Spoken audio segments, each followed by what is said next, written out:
Welcome to Talk of the Town. I'm your host, Tara Berson, and today I'm here with Committeewoman Kim Kratz. Kim not only serves on our governing body, but she's also the chairperson of the Middletown Alliance. Thank you so much for having me. Why don't you start by explaining what the Alliance is and what motivated you to get involved? Sure. The Alliance is a volunteer organization that's made up of stakeholders in our community working collaboratively to bring education regarding drug and alcohol misuse prevention really into our community for our young people and also for any resident. And what got you involved? Unfortunately, it was a personal incident. I was at Nutswam School at the time. I was in 6th grade, and unfortunately, one of my father's siblings, my dad is one of 6, and the youngest 2 are twins, and my uncle, unfortunately, at the age of 25, had gotten into a car with 2 other friends, and they had left a party and were drinking, and unfortunately had gotten into a car accident, and tragically, all 3 of them had passed away. So it really changed our family forever. And as a young student, I was 10 at the time, 10, 11 at the time, and it really brought attention to the fact of drinking and while driving and all of that, and also showed us what it does to a family. It's not just about that person who unfortunately passes away, but how the ripple effect is for other members in the community. And from that point forward, my parents felt it were really quite important to educate my siblings and myself about the pitfalls of it, because clearly we had this example. And in turn, moving forward, I knew that when I had my own family, I would do the same. And I think so many community members are touched by addiction and trying to cope with that. So the Alliance is very important. And I think that most people know the Alliance by your program called Alliance Leaders, which was formerly known as Project Plus. So for those who don't know, Project Plus, now Alliance Leaders, is geared toward 5th grade students as they go into middle school, and then 8th grade students as they go into high school, correct? Yes. And what would you say that, what can students and parents expect from this program? Sure. So our Alliance Leader program at the 5th grade level is an 8-week after-school program. We utilize prevention specialists, and we work in team with also members of our police department, with our juvenile detectives in our police department, along with our canine handler and our canine officers too. For those 8 weeks. Our 8th grade program is 4 weeks, so an abbreviated version, but we chose to hit, those are both vital pieces in our young people's education. They're going from making the transition from elementary school into middle school, and then again from middle school into high school. So we found that those are really pivoting points for our young people. So really important to touch on education at both of those critical times in their development. And what would you say are the biggest concerns that pop up for the 5th graders and for the 8th graders during the programs?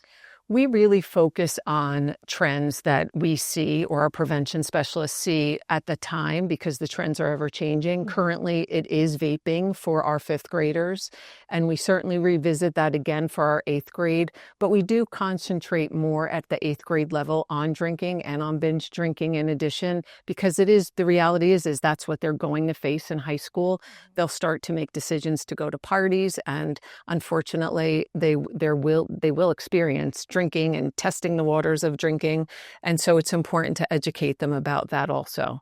And as we all know, vaping is huge now. I mean, I don't know if 5th graders are vaping already, but I have been told that 8th graders are. Is that something that you cover as well? Yeah, so we definitely discuss what's going to happen and what they may see in middle school. And the reality is that's the absolute truth. So we do see a lot of vaping in middle school, not so much at the 5th grade level, but the reality is when they do go into middle school, it is prevalent. And our schools are working tirelessly to make sure that we're keeping our kids safe and that they aren't experiencing any of it. Mm-hmm. But it's an imperfect world, and it's very easy. It's very quick to dissipate, so it's difficult to catch. But when they do, it's certainly addressed for sure. And I know that you work with a prevention specialist named Nikki Francis. And does she cover, kind of how to deal with this as a kid? If you're peer pressure, if someone gives you a vape, how you handle it? Do they cover that? Yes, so the Mhm. program works really hard on not just telling kids just say no, because we've seen statistically that message just simply doesn't work. What this program does is it educates our young people to make those decisions themselves. So they have a full working understanding what vaping is, what's in a vape, how for their health it's so terrible, and all of the health concerns that are surrounding vaping. It is addictive. It is nicotine. It was presented to the public that it was an easier way to stop smoking. It was water. It was vapor. So initially it was deemed as healthier than an alternative to cigarettes, but the reality is it isn't. There's a wealth of health issues that surround vaping, and we do our best in our program to make sure that our young people, in addition to our parents, understand how dire it is to even begin vaping and how addictive it is. And I remember when my kids went through the program years ago, Nikki covered the dangers of social media, internet safety.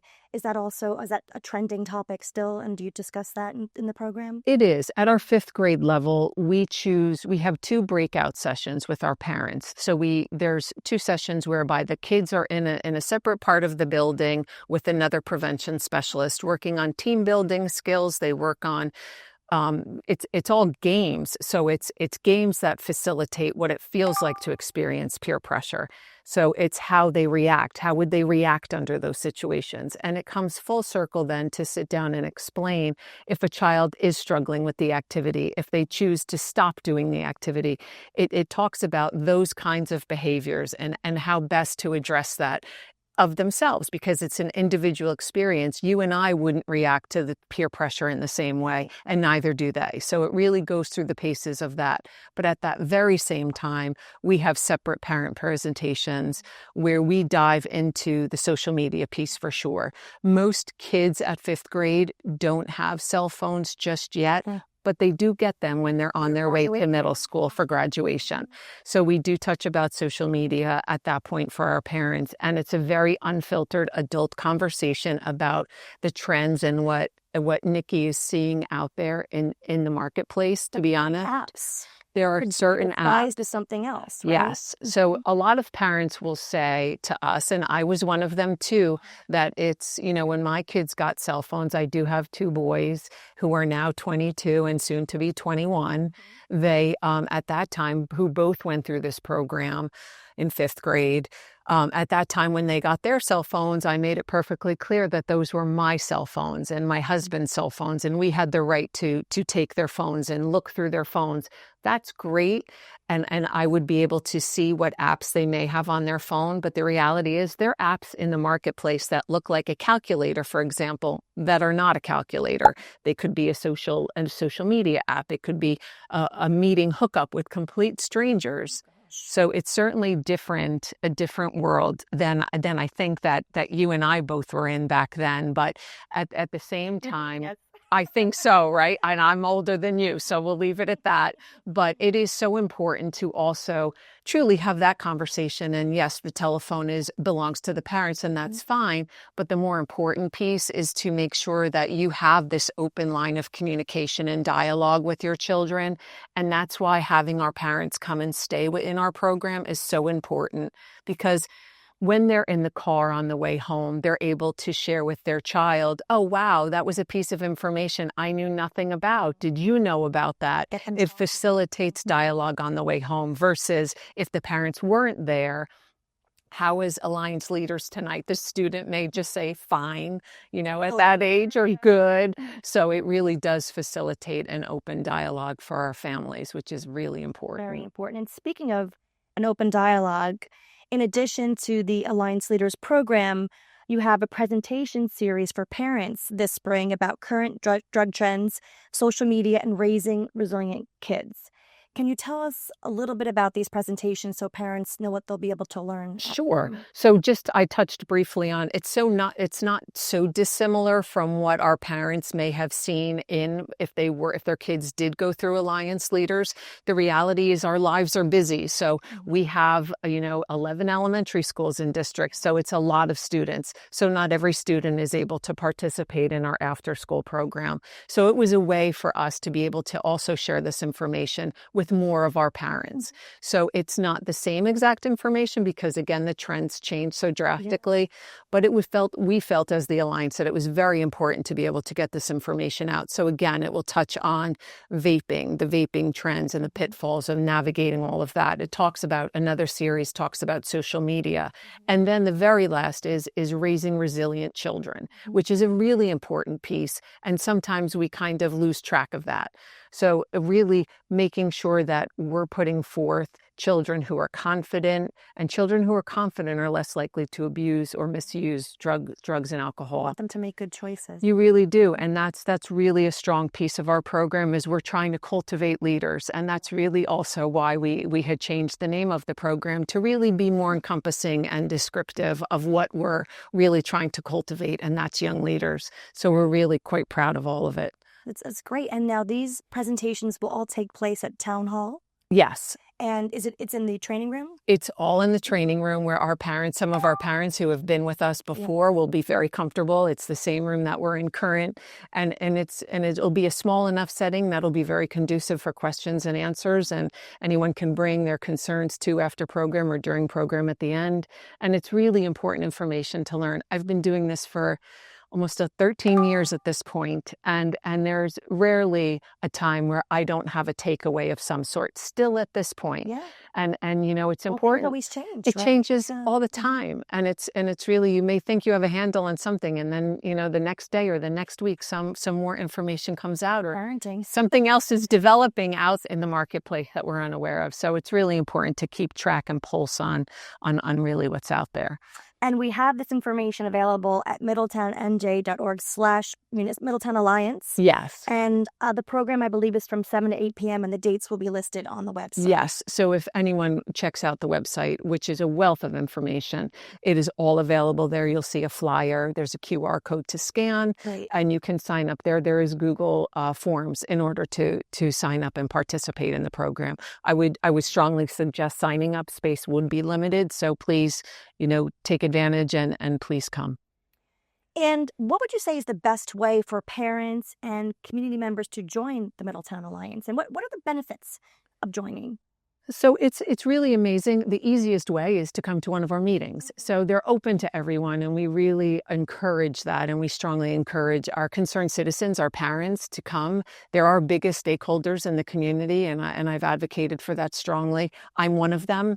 This is not my background by a stretch. I have a business degree. I have a business background, but I knew in my heart, based on what had happened previously in our family, that I knew that I needed to make sure that I had the most education that I could to share with my kids and keep that line of communication opening. I'm a mom to boys who had a house full of them, when they were much younger too, growing up. And the reality is, as parents, we're not going to be there with them 24 hours, 7 days a week. We're going to have to make sure that they have all of the education and information to make decisions on their own, and that they look to what they've learned through our program and along in partnership with what they've been learning at home with their parents, that, they make strong decisions.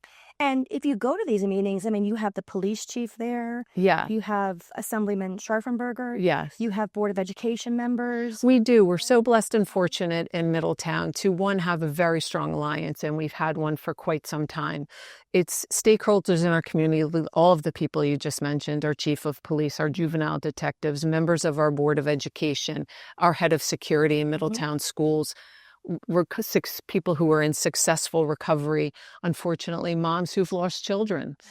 So really all of these people coming together, working together collaboratively to bring programs into community that will best serve our public and make sure we're always educating our public as the best we can. We're leaning right now about, so far we've talked a lot about our young people, but it's also our seniors too that are a big concern, and all of those in between. So it's really, when you think about Middletown, we're such a large town that we really have the ability to be able to work with so many and have more people bring even more ideas into this. So we welcome and encourage everyone. It's a beautiful group to be a part of. We meet every other month. It's an easy lift.